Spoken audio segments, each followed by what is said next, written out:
Hello everyone, मेरा नाम है मनीष और आप सभी का स्वागत है मेरे YouTube channel call clear picture पे, जहाँ पे मैं national international finance related topics news और इवेंट्स जो होता है वो कवर करता हूँ, डिकोड करता हूँ इन सिंपल लैंग्वेज में। ओके, सो जो आज का जो हमारा टॉपिक है ना वो काफ़ी ज़्यादा न्यूज़ में कि बैंक जो है ना काफ़ी सालों बाद एफडी पे जो है ना हायर इंटरेस्ट रेट्स ऑफर कर रही है।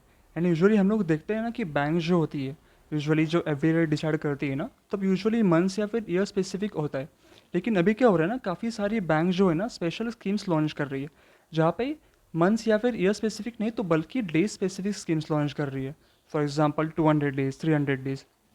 और ना सिर्फ private sector banks, even government sector banks जो है ना वो भी सारी ऐसे डे स्पेसिफिक स्कीम्स लॉन्च कर रही है with higher interest rates. Okay, so इस वीडियो में हम लोग जानने की कोशिश करेंगे कि क्या रीजंस है जिसकी वजह से बैंक जो है ना हायर इंटरेस्ट रेट्स ऑफर कर रही है डिपॉजिट्स पे। सी, ये जानना इसलिए इंपॉर्टेंट है बिकॉज अगर लास्ट 5 साल की बात करो ना, तो आपको जो एफडी के रेट्स जो है ना ऑन एन एवरेज आपको 5-6%, 7% आपको आसपास से मिलेंगे। सो इसीलिए अभी करंट सिनेरियो के बारे में जानना काफ़ी इंपॉर्टेंट है। ओके, और साथ ही में हम लोग ये भी जानेंगे कि इंडिया में जो है ना एफडी के रेट डिसाइड करता कौन है। और ओवर द ईयर्स थोड़ा हिस्ट्री के बारे में भी जान लेंगे कि ओवर द ईयर्स जो है ना एफडी के रेट्स जो है ना किस प्रकार से चेंजेस हुए हैं। Okay, so let's go straight to the point. See, पहले थोड़ा बेसिक जान लेते हैं कि जो फिक्स डिपॉजिट्स होते हैं ना उसको ये टाइम डिपॉजिट भी कहते हैं और टर्म डिपॉजिट भी कहा जाता है। बेसिकली ये जो है ना एफडी जो है एक फाइनेंशियल इंस्ट्रूमेंट है। जो फाइनेंशियल इंस्टीट्यूशन जो होती है, बैंक्स हो गए, एनबीएफसी हो गए, वो अपने कस्टमर्स को जो ऑफर करती है। ओके, और कस्टमर्स जो होते हैं वो स्पेसिफिक टाइम पीरियड के लिए कुछ लमसम मनी जो है वहाँ पे पार्क करते हैं। And at the end of the maturity उनको जो है प्रिंसिपल अमाउंट के साथ साथ जो है इंटरेस्ट अपना मिल जाता है। अगर टेन्योर की बात करूँ तो इंडिया में जो है मिनिमम 7 डेज से लेकर 10 ईयर्स तक हम लोग एफडी कर सकते हैं। नाउ सबसे इंपॉर्टेंट क्वेश्चन कि इंडिया में जो है ना एफडी के लिए डिसाइड करता कौन है, बैंक डिसाइड करती है या फिर आरबीआई डिसाइड करती है। सो ये जान लो, इंडिया में जो है ना बैंक डिसाइड करते हैं कि उनको कितने इंटरेस्ट रेट देने हैं एफडी पे। सो इसकी शुरुआत जो हुई थी ना 1980s में हुई थी, मिड 1980s में। उससे पहले कैसा था सिनेरियो था कि मिड 1980s से पहले आरबीआई डिसाइड करती थी, मतलब प्रिस्क्राइब करती थी कि बैंक्स के पास जो डिपॉजिट्स है डिफरेंट टेनर्स के, उस पर कितना उनको रेट ऑफ इंटरेस्ट वो दे सकते हैं। सो इससे होता क्या था कि बैंक्स के बीच में कॉम्पिटिशन नहीं था डिपॉजिट्स के लिए। ओके, और साथ ही में जो कस्टमर्स थे due to lack of competition उनके पास ज़्यादा ऑप्शन नहीं थे। सो इसका रिजल्ट क्या होगा कि रिफॉर्म्स होने शुरू हो गए धीरे धीरे।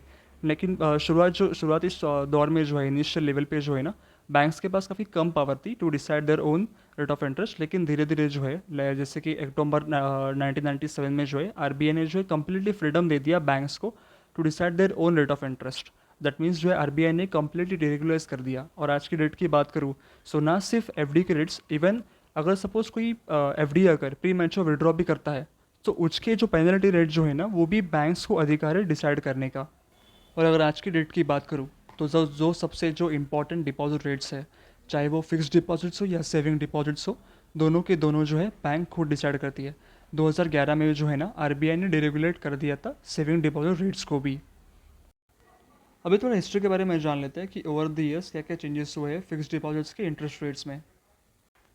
यहाँ पे ना मैं आपको आरबीआई की ऑफिशियल वेबसाइट दिखा रहा हूँ, जहाँ पे ना आपको ऑन एन एवरेज जो है एफडी के रेट्स आपको देखने को मिलेंगे।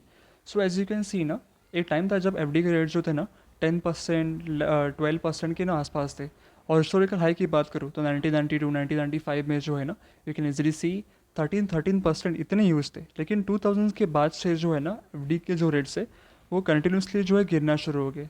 ओके, और अगर 5 साल की बात करूँ तो ऑन एवरेज जो है ना आपको एफडी के रेट जो है ना 5%, 6%, 7% के ना आपको आसपास से जो है मिलेंगे। अभी अगर फॉलोआउट की रीजंस की बात करूँ ना, तो काफ़ी सारे रीजंस है, लेकिन उनमें से इसको स्पेसिफिक रीजंस की जो बात करूँ, जैसे कि आरबीआई की over the years policies, financial market condition, country की इकोनॉमिक कंडीशन भी जो है रिस्पॉन्सिबल है एफडी के रेट्स गिरने के लिए।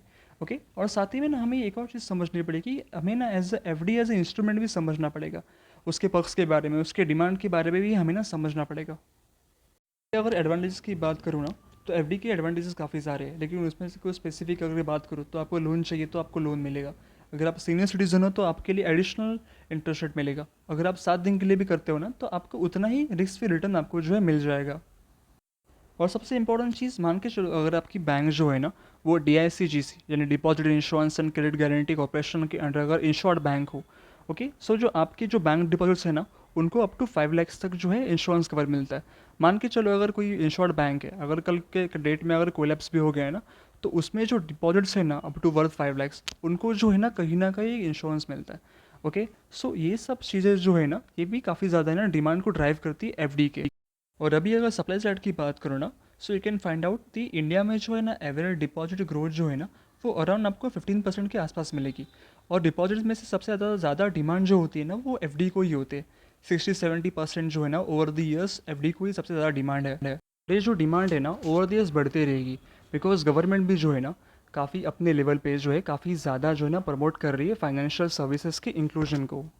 ये भी जान लो कि इंडिया में जो है ना एक टाइम था कि पर 1000 पॉपुलेशन जो थे ना बैंक अकाउंट सिर्फ 43 के आसपास थे। और आज की डेट में जो है ना वही जो है 1600 के आपको ना अराउंड मिलेंगे। और ये जो नंबर है ना ओवर द ईयर्स जो है बढ़ते ही रहेगा। और अभी अभी अगर करंट सिनेरियो की बात करूँ कि बैंक जो है ना क्यों ज़्यादा इंटरेस्ट रेट ऑफर कर रही है डिपॉजिट्स पे आफ्टर सो मेनी ईयर्स, लेकिन उससे पहले ये जान लो, मैं ना काफ़ी सारे रिपोर्ट्स देख रहा था जहाँ पे लिखा था कि सिंस रेपो रेट बढ़ रहा है तो उसकी वजह से ना एफडी के रेट बढ़ रहा है। तो ये चीज़ आपको ना समझनी होगी कि because just because of the repo rate बढ़ रहा है दैट डजंट मीन कि एफडी के रेट बढ़ेंगे। बिकॉज रेपो रेट जो है ना बेसिकली आरबीआई की जो मॉनेटरी पॉलिसी है उसका एक इंस्ट्रूमेंट है जिसका प्राइमरी फोकस होता है प्राइस स्टेबिलिटी यानी इन्फ्लेशन को कंट्रोल करना। So just because repo rate बढ़ रहा है दैट डजंट मीन एफडी के रेट बढ़ेंगे। Because at the end of the day banks decide करती है कि उनको जो है डिपॉजिट्स के रेट जो है बढ़ाने हैं कि नहीं बढ़ाने हैं। तो फिर बैंक्स जो है ना वो कब अपने एफडी के रेट्स और आईकैन से डिपॉजिट रेट्स को बढ़ाती है। सो उसके लिए ना पहले हमें समझना पड़ता है कि बैंक्स को जो है ना कस्टमर के डिपॉजिट की सबसे ज़्यादा रिक्वायरमेंट कब होती है। तो उसके लिए पहले हमें दो चीज़ों को समझना पड़ेगा। उसमें से नंबर वन है क्रेडिट ग्रोथ। सी क्रेडिट में ग्रोथ होना that means demand for the loan बढ़ जाना। ओके, और लोन्स जो होते हैं ना वो किसी बैंक के लिए ना वो एसेट्स होते हैं। अगर इस फाइनेंशियल की बात करूँ तो क्वार्टर टू क्वार्टर बेसिस की अगर बात करूँ तो we can find out June quarter में जो थे ना 14% था क्रेडिट ग्रोथ। वही अगर मैं सितंबर क्वार्टर की बात करूँ तो 18% के ना आपको आसपास जो है क्रेडिट ग्रोथ मिल जाएगी। वही दिसंबर क्वार्टर की बात करूँ तो 16.8%। दैट मीन्स क्रेडिट की जो डिमांड है ना वो बढ़ रही है। नाउ सेकंड चीज़ अभी हमें ये समझनी है कि जस्ट बिकॉज क्रेडिट में डिमांड है तो स्टेट वे बैंक जो है ना डिपॉजिट रेट्स नहीं बढ़ाएंगी। बिकॉज मान के चलो अगर किसी बैंक के पास अगर इनफ डिपॉजिट्स हो okay to fill the current requirement, तो काफ़ी कम चांस ये होते हैं कि वो डिपॉजिट रेट्स बढ़ाए। Okay, so because additional deposit rates जो होंगे ना उनको उस पर कहीं ना कहीं सर्व करना पड़ेगा। सो इसलिए हमें सेकंड चीज़ देखनी होती है वो है क्रेडिट टू डिपॉजिट रेशो। और ये जो क्रेडिट टू डिपॉजिट रेशो जो है ना वो हमें बताता है कि बैंक्स ने जो है टोटल डिपॉजिट्स जो बोरो किए हैं ओके फ्रॉम द कस्टमर्स उसमें से कितने परसेंटेज जो है ना आगे जाके बैंक ने जो है ना एज अ क्रेडिट के फॉर्म में आगे लेंड कर चुकी है।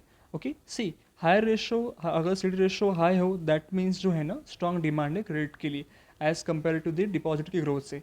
And lower the CD ratio that means credit की जो डिमांड है ना वो थोड़ी सी कम हो रही है okay as compare to the deposit growth के कंपेयर करेंगे तो। इस फाइनेंशियल ईयर की अगर बात करूँ क्वार्टर टू क्वार्टर बेसिस पे so we can find out CD ratio for June quarter is 73.5%। वही बढ़ के सितंबर क्वार्टर में जो है ना 74.8% हो चुका था। और वही दिसंबर क्वार्टर में जो था ना 75.9% तक जो है बढ़ चुका था। And now I can say जब क्रेडिट में जब ग्रोथ होती है ना और साथ ही में क्रेडिट की जो डिमांड होती है ना वो ज़्यादा होती है as compare to the deposit growth. Because increase in credit to deposit ratio means growth जो है ना क्रेडिट में काफ़ी ज़्यादा है और आउटपेस कर रही है कहीं ना कहीं डिपॉजिट की ग्रोथ को। That time we can say to fulfil the current requirement of credit banks को जो है ना एफडी रेट्स और we can say deposit rates जो है ना बढ़ाने पड़ते हैं। और अभी करंट सिनेरियो की बात करूँ तो वही हो रहा है कि क्रेडिट की जो रिक्वायरमेंट है ना वो बढ़ रही है as compare to the deposit side में जो है ना क्रंच आ रहा है। इसलिए जो है बैंक जो है काफ़ी हायर इंटरेस्ट रेट्स ऑफर कर रही है डिपॉजिट्स पे। एंड एट द एंड मैं यही कहूँगा कि बैंक्स जो है ना दे आर इनटू बिजनेस। सो उनको भी जो होता है ना का बॉटम लाइन का प्रेशर होता ही है। ओके, सो उनके लिए बेटर सिनेरियो तब होता है जब उनको जो डिपॉजिट जो होते हैं ना वो काफ़ी कम कॉस्ट में मिले। Okay, so this is the end of the video and thank you so much for listening. For more updates on national, international, and finance related topics, news, and events, stay tuned on our YouTube channel called Clear Picture. Thank you.